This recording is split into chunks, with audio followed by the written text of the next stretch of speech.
విద్యార్థులారా, ఇక్కడ మరొక అభ్యాసమును గమనించండి. క్రింది దత్తాంశానికి గుణమధ్యమాన్ని లెక్కించండి. Find out geometric mean from the following data. 52,340, 2,420, 340, 78, 9, 0, 0.8, 0.04, 0.009. ఇది మన అభ్యాసం. ఇందులో ఈ దత్తాంశానికి గాను ముందుగా క్రమ సంఖ్యను రాసుకొని మొత్తం అంశముల సంఖ్యను గుర్తించడం జరిగింది. అది 8. ఇచ్చిన దత్తాంశమును ఎక్స్గా అనుకొని ఆ విలువలన్నింటినీ ఇక్కడ వరుసగా నమోదు చేయడం జరిగింది. 52,340, 2,420, 340, 78, 9, 0.8, 0.04, 0.009 ఈ విధంగా విలువలను నమోదు చేసుకున్న తర్వాత రాయబడిన x విలువలకు సంవర్గమానములను అనగా లాగ్ xను గుర్తించడం జరిగింది.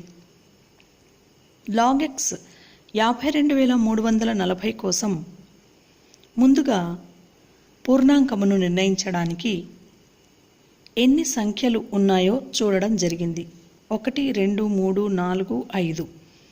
5 అంకెల ఈ సంఖ్యకు సంవర్గమానం యొక్క పూర్ణాంకమును 4 పాయింట్గా నిర్ణయించడం జరిగింది. తదుపరి రెండవ సంఖ్యలో 4 అంకెల సంఖ్య ఉంది కనుక 3 పాయింట్గాను, తరువాత 3 అంకెల సంఖ్య కనుక 2 పాయింట్గాను, 2 అంకెల సంఖ్యకు 1 పాయింట్గాను, 1 అంకె సంఖ్యకు 0 పాయింట్గాను నమోదు చేయడం జరిగింది. ఇక్కడి దాకా మనం ఇదివరకే నేర్చుకున్నాం. కానీ ఈ అభ్యాసంలో 0.8 అనగా పాయింట్కు ముందున్న పూర్ణాంకం ఇక్కడ 0గా చూడడం జరిగింది.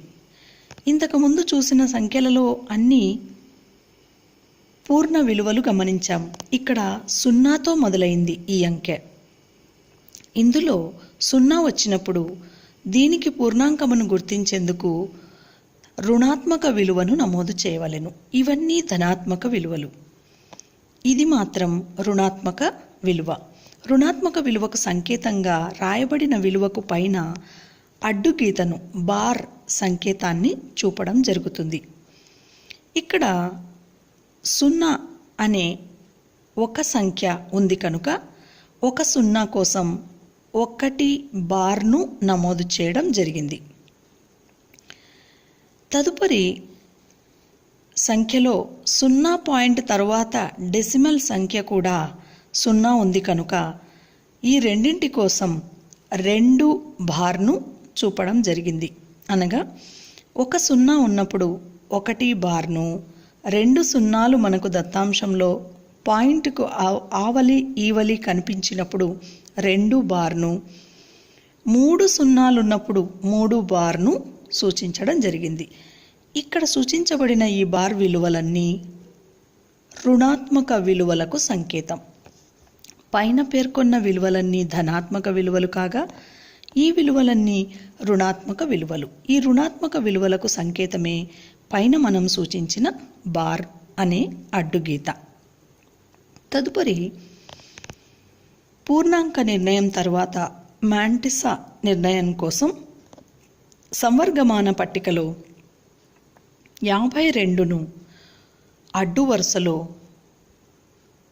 52ను నిలువు వరుసలో గమనిస్తూ దానికి అడ్డు వరుసలో 3 సంఖ్య కింద ఉన్న విలువను ముందుగా నమోదు చేసుకోవాలి. అది 71/85 అగును. 52ను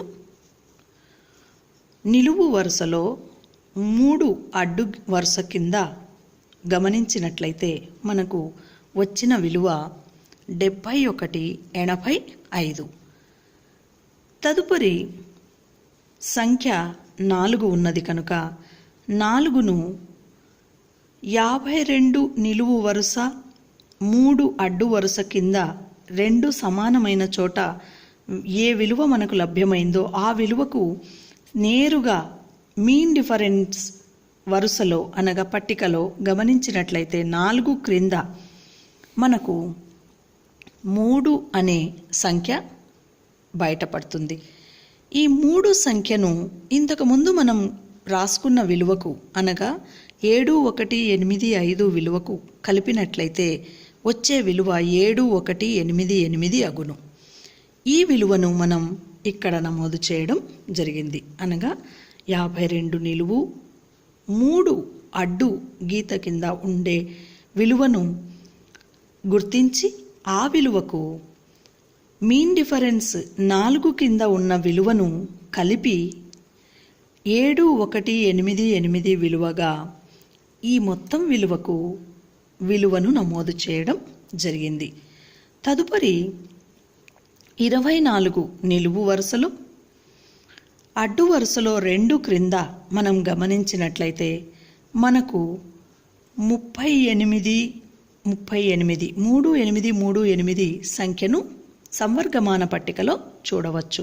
దానిని ఇక్కడ తెచ్చి నమోదు చేయడం జరిగింది.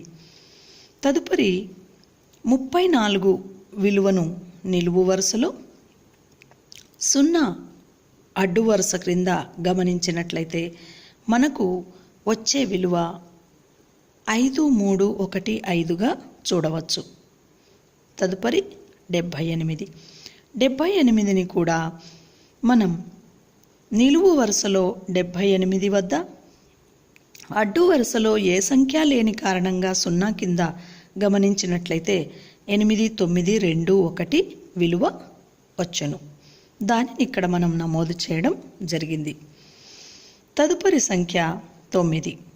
దీనికి సంవర్గమాన పట్టికలో చూసేందుకు ఏమీ ఉండదు కనుక 9 పక్కన 0ను తీసుకొని 90ని నిలువు వరుసలో దాని ప్రక్కన ఏ సంఖ్య లేదు కనుక 0 కింద గమనించినట్లయితే అడ్డు వరుసలో మనకు లభ్యమయ్యే విలువ 9542.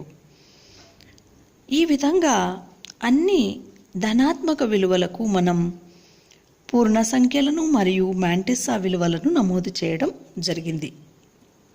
ఈ అభ్యాసంలో మనకు రుణాత్మక విలువలు కూడా ఉన్నాయి. వీటిని మనం గమనించినట్లయితే రుణాత్మక విలువలు ముందుగానే నమోదు చేసుకున్నాం, కానీ ఇవి కేవలం పాయింట్కు ముందున్న విలువలు మాత్రమే రుణాత్మక విలువలుగా గమనించాలి. ఇప్పుడు మనం నమోదు చేయబోయే మ్యాంటిస్సా విలువలు ధనాత్మక విలువలే. ఇక్కడ ఇంతకుముందు 0 పాయింట్ ఉన్న కారణంగా 1 బార్ అనే సంకేతాన్ని మనం పూర్ణాంకంగా నమోదు చేయడం జరిగింది. ఈ పూర్ణాంకాన్ని రుణాత్మక విలువగా చెప్పవచ్చు. ఇప్పుడు దీనికి మ్యాంటిస్సా విలువను నమోదు చేసేందుకు 8 పక్కన 0ను ఊహించుకొని 80ను నిలువు వరుసలో గమనిస్తూ అడ్డు వరుసలో 0 కింద గమనించినట్లయితే వచ్చే విలువ మనకు 9031గా అవుతుంది. ఈ విలువను మనం ధనాత్మక విలువగాను కేవలం పూర్ణాంక విలువను రుణాత్మక విలువగాను భావించాలి. ఇది ముఖ్యంగా గమనించాల్సిన విషయం. తదుపరి సంఖ్యలో కూడా మనకు పూర్ణాంకం రుణాత్మకంగా కనపడుతున్నది. పూర్ణాంకం రుణాత్మకమైనప్పటికీ మ్యాంటిస్సా కనుగొనబోయే విలువ ధనాత్మకమే. దానిని గుర్తించడానికి ముందుగా 4 పక్కన ఏ విలువ లేని కారణంగా 0ను చేర్చుకొని 40గా భావించి 40ను నిలువు వరుసలోను దాని పక్కన ఏమీ లేని కారణంగా అడ్డు వరుసలో 0 కింద గమనించినట్లయితే అనగా 40 నిలువు వరుసలో 0 అడ్డు వరుస క్రింద గమనించినట్లయితే మనకు వచ్చే విలువ మ్యాంటిస్సా విలువ 6021 అగును.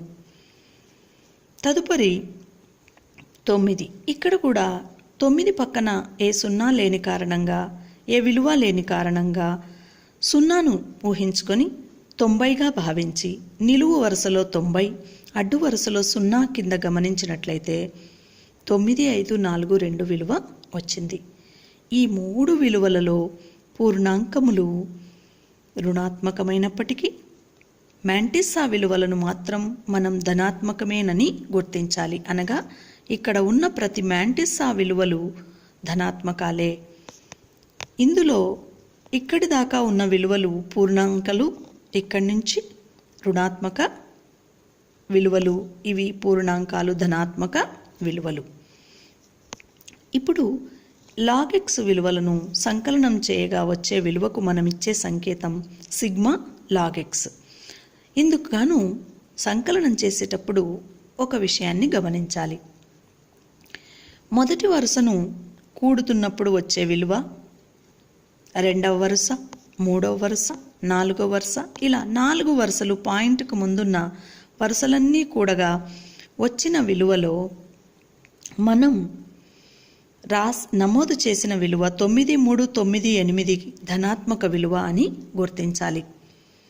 ఇందులో ఇక్కడ మిగిలిన విలువ ఏదైతే మిగిలి ఉంటుందో దానిని ఇక్కడికి తీసుకొని వచ్చి నమోదు చేసినప్పుడు అది కూడా ధనాత్మకమేనని గుర్తించాలి.